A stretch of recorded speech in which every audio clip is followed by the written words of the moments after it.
Hello mga Mima, yan nagbabalik tayo sa pagbablog. Nandito kami ngayon sa La Union at nagbabakasyon kasama ang aking asawa, hindi na jowa, o diba? So ayan, kasama rin namin ang aming mga kaibigan na sila Patrick at saka yung jowa niya si Sean. And then kasama rin natin si Diday at saka yung friends niya. So dahil unang araw namin dito, kakain muna kami. Pupunta kami doon sa bagong Rapture LU, doon sa ibaba kasi meron daw masarap na kainan. So ayan, naglalakad na kami papunta doon sa tricyclean. And then ayan po ang ating Diday o Pak, sexy. O, di ba? Mag-hi ka naman diyan. O, Pak, ang ganda, di ba? So, abangan niyo 'yan sa Hara, ha. So, ayan po, guys, sasakay na kami dito sa tricycle. Dalawang tricycle nga po pala yung sinakyan namin kasi hindi kami kasya. Kasi kung isa lang, yung iba nasa bubong na. Papunta na kami ng kainan. O, di ba? Konti pa lang yung mga tao dito sa LU kasi pauwi pa lang sila, chat. So ayan po guys, so ayan with my asawa, ang gwapo-gwapo, o Pak, di ba? So dito tayo kakain. So ayan yung Rapture nandun sa taas, tapos may kainan po dito sa baba. So dito tayo kakain sa El Humanos. So hopefully masarap yung pagkain dito. Tapos marami ditong pagpipilian kayo. Pwede kayo dyan, ayan. May mga fruit shake, ang dami pang tindahan na pwede nyo pong pagpilian, nakakainan. So dito sila pumili ng kakainin. O diba? So ayan yung mga pwede nyo pagpilian na kain. May mga set 1, 2, 3 yan. Sila Sean at Patrick na nga pala yung pumili ng aming kakainin ngayong lunch. And then ayun sila ate, mga nagtitinda. O diba? Ang gaganda. Tapos may mga scallops, may talaba at kung ano-ano pa pwede nyo pagpilian dito. Ayan, i-flex muna namin ang engagement ring at saka wedding ring namin ni asawa. So habang naghihintay na pagkain, bumili muna kami ng kape dahil napagkahilig namin sa kape. So ayan, hi ka naman dyan ate. So ayan, dumating na ating caramel macchiato. O diba? And then si Jowa naman po is yan yung binili niya o kung ano-ano pinagagawa niya, diba?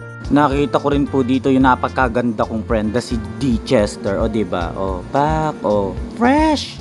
Ganda niya. Ayan po pala yung mga binili namin pagkain, napakadami-dami. Hindi ko lang alam kung anong set yan, basta ganyan kadami siya. Ayan, may mga itlog, mayroong mga Bicol Express, may mga kung anik-anik, may mga sabaw, o diba? At ayan, nagsikain na nga kami dahil gutom na nga po yung mga bakla. O diba? Laps kung laps, rice kung rice, walang diet na magaganap dito sa panahon ngayon. Pagbalik na lang namin na Maynila magda-diet. So ayan si asawa, o chicken lang siya pero nag-rice siya, napakadaming kinain niya na rice. So ayan, naubos na rin namin yung mga pagkain. Medyo masarap. Charet, masarap siya. So try nyo. Dito lang yan sa ilalim ng Rapture LU. So after namin kumain, ayan, bumalik na rin kami ng aming bahay. At si Bernie ay magpe-prepare pa for the shoot. Ayan, magsushoot siya ng Moana dyan sa dagat. So naglakad na lamang kami pabalik ng aming bahay.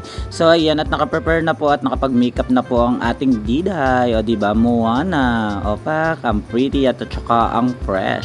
So as a Disney princess po ang ating Diday ngayon. So ayan, papunta na kami ng dagat. And then kasama niyo yung mga glam team niya, syempre.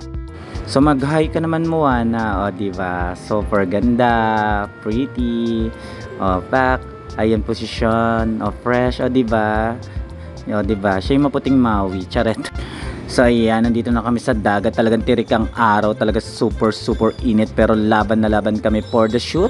And then ayan na po ang ating Moana, nagpe-prepare na po siya for the picture. Kahit masakit sa paa ang bato, laban na laban ang ating Moana for the picture. O Pak, o diba? Literal na Moana.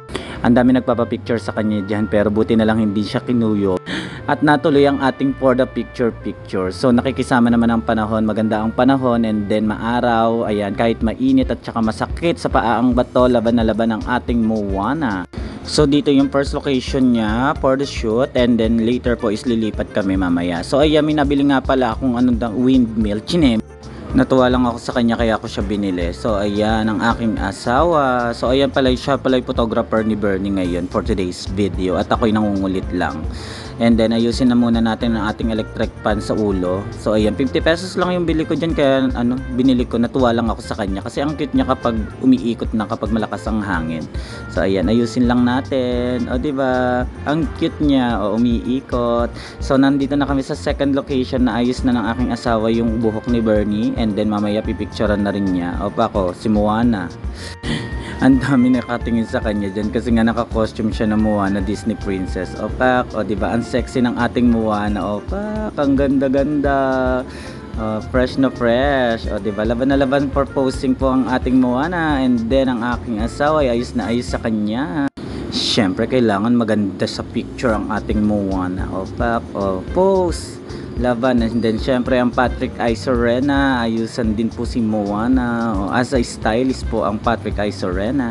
So, after natin mag-shoot, pumunta muna tayo dito sa Hara. Dahil po sa Saturday, may show po si Bernie at Manza dito. Kaya manood kayo. O, diba? Bili na kayo ng ticket po sa Hara. At dito din sa Elio po nakita natin ang pinakasikat na si Taylor Swift. Ayan po si Mac, diba? Taylor Swift. My God, nakita ko yung idol ka, Charet. So, ayan po guys. Ang dami pong drag queen po dito na nagbakasyon dito ngayon sa Elio. Ang dami natin nakita. And then, ang dami na rin po nagpa-picture po kay Bernie. So, kita nyo naman po ang ating Diday. Moanang Moana. So, ako habang na-enjoy ko po ang aking Elio, ayan, pic for the picture. And then si Corazon po ng Drag Race Philippines at saka si Shawarma ng Drag din nandito na rin po. Ayan, tapos na ang shoot ni Bernie at kami nakupo na lang kami dito sa beach at pinapanood na lang ang napagkagandang sunset with my electric fan sa ulo. So ayan po guys, nag-ayos na rin po si Mahal, yung aking asawa. Ang ganda ng sunset kasi mag-shoot daw ang aking asawa po kaso nga lang napagkadaming tao kaya hindi natuloy. Ganda pa naman ang outfit niya. So ako naman enjoy na enjoy pa rin dito sa electric pan ng aking ulo. O diba? Ang cute niya, umiikot. Dahil dinner na, ayan ang aking asawa bumili lang ng salad kasi diet daw siya. Naku, hindi yan totoo. So ayan lang po yung binili ng aking asawa po. At syempre ako naman bumili ako ng talaba kasi nag-crave ako talaga dito sa talaba na to. Ang sarap. Tapos yan, may mga scallops pa sila pero talaba po yung pinili ko. So kita nyo naman po, ang sarap-sarap ng talaba. O diba? Ang sarap. Ayan, kakain na kami. O diba? Sarap ng talaba, diba? Talaba mo, talaba niya.